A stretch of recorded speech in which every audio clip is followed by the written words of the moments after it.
देश इस वक्त कोरोना की बहुत बड़ी मुसीबत में फंसी है, लेकिन कुछ लोगों ने इस आपदा को सियासत का अवसर बना लिया है। देखिए कैसे।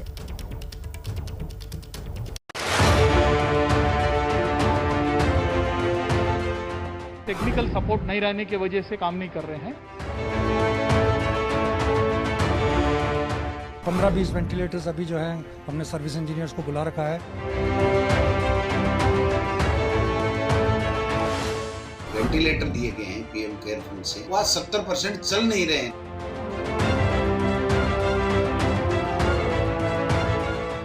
सरकार केवल ये कहकर जिम्मेदारी से मुकरना चाहती है कि उनमें से कुछ खराब है। तो जिन वेंटिलेटर्स को मरीजों की जान बचाने के लिए खरीदा गया था, उनकी सांसें खुद हांफने लगी हैं।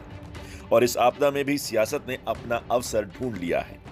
दिल्ली से लेकर पंजाब और पंजाब से लेकर महाराष्ट्र तक वेंटिलेटर्स का मुद्दा कैसे गरमाया है वो हम आपको दिखाएंगे।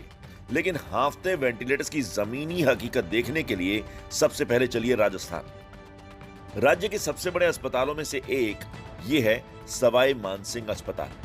यहां भी पीएम केयर्स फंड से लोगों की जान बचाने के लिए वेंटिलेटर्स भेजे गए थे, लेकिन समय पर तकनीकी मदद न मिलने की वजह से मशीनें बंद पड़ी हैं। आज की तारीख में आपके हॉस्पिटल में कितने वेंटिलेटर ऐसे हैं जो ऑपरेशनल हैं और क्या कुछ ऐसे भी हैं जो काम नहीं कर पा रहे? देखिए, जो ये CV200 जो हमारे पास करीब 165 वेंटिलेटर्स हैं, उनमें से 15-20 वेंटिलेटर्स अभी जो है हमने सर्विस इंजीनियर्स को बुला रखा है। जैसे भी आएंगे इसको ठीक करके वापस चालू कर दिया जाएगा। अस्पतालों को समय पर भले ही तकनीकी मदद नहीं मिल रही, लेकिन मुद्दा सियासी हो चला है। इसलिए अपनी अपनी सुविधा के हिसाब से आरोप मढ़े और गढ़े जा रहे हैं। जो वेंटिलेटर दिए गए हैं पीएम केयर फंड से खरीद करके, वो आज 70% चल नहीं रहे हैं। तो इसका कोई इलाज है क्या, आप बताइए। वो खराब क्यों हुए, क्या उनको कैसे ठीक करेंगे, कैसे नहीं करेंगे। हमारी सरकार ने लिख के दे दिया कि साहब ये इंस्टॉल नहीं हो रहे हैं, चल नहीं रहे हैं। ये जितनी पंपिंग करना चाहिए, जितनी ऑक्सीजन देना चाहिए, जितना सपोर्ट देना चाहिए मरीज को, वो नहीं दे पा रहा है। तो 70% के लगभग खराब की न्यूज आई। कमेटियां आ गई, कमेटी पे कमेटी आ रही है, कोई रिजल्ट नहीं आ रहा है। सरकार केवल ये कहकर जिम्मेदारी से मुकरना चाहती है कि उनमें से कुछ खराब है। आज भी हजारों पीएम केयर फंड के वेंटिलेटर राजस्थान के चिकित्सालयों में धूल खा रहे हैं। वेंटिलेटर के अभाव में सैकड़ों लोग मारे जा रहे हैं। सरकार को चिंता नहीं है। जंग एक होकर लोगों की जान बचाने के लिए लड़ी जानी चाहिए थी, लेकिन सियासत ने यहां भी बंटवारा कर दिया। और स्याह सच ये भी है कि इसमें कोई भी अपनी जिम्मेदारी लेने को तैयार नहीं, और नतीजा ये हो रहा है।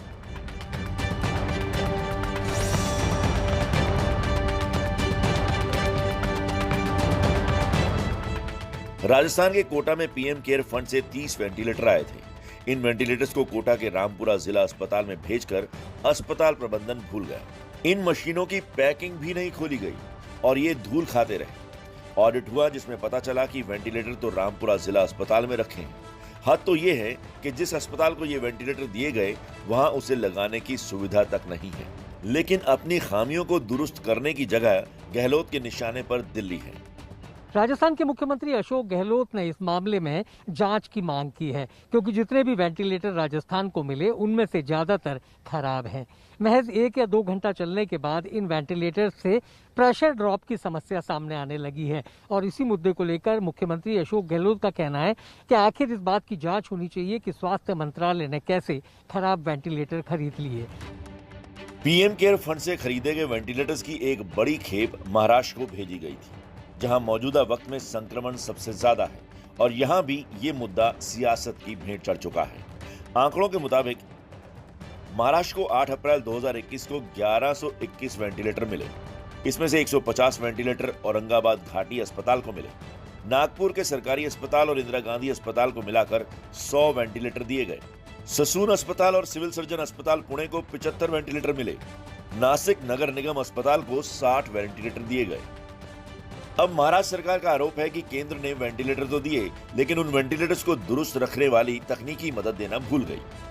कुछ जगह पे उसके अगर उसमें कोई टेक्निकल प्रॉब्लम आता है तो उसके मेंटेनेंस के लिए गवर्नमेंट ऑफ इंडिया ने मदद करनी चाहिए। उसके स्पेशल इंजीनियर्स उसको रिपेयर एंड मेंटेनेंस के लिए भेजना चाहिए, क्योंकि ये पीएम केयर के वेंटिलेटर्स है।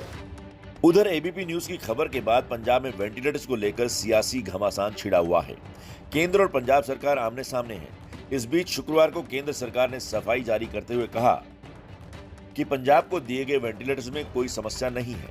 कई परीक्षणों से गुजरने के बाद इन्हें सरकार ने खरीदा है। ज्यादातर वेंटिलेटर्स इंस्टॉल नहीं किए गए और धूल खाते रहे। फरीदकोट के अस्पताल ने इंस्टॉलेशन के बाद इसे फाइनल एक्सेप्टेंस सर्टिफिकेट भी दिया। इनके इस्तेमाल में सही मानकों का प्रयोग नहीं किया गया, जिसके चलते इनमें खराबी आई। मेरा सीधा निवेदन है पंजाब सरकार से कि 1 साल पहले आपको वेंटिलेटर भेजे गए, आज 1 साल बाद आप जागे हो, ये बता रहे हो कि वेंटिलेटर ठीक काम नहीं करे। मैं चाहूंगा, पंजाब सरकार से निवेदन करूंगा और चाहूंगा कि कृपा कर इस आपदा के समय में राजनीति मत करें, उन वेंटिलेटर्स को उपयोग करें और अपने लोगों की जान बचाएं। सबका कहना यही है कि सियासत नहीं, काम होना चाहिए। लेकिन सच ये है कि जान बचाने का काम जिनको करना है वो कर नहीं रहे और सिर्फ मामूली तकनीकी खामियों की वजह से वेंटिलेटर्स धूल फांक रहे हैं।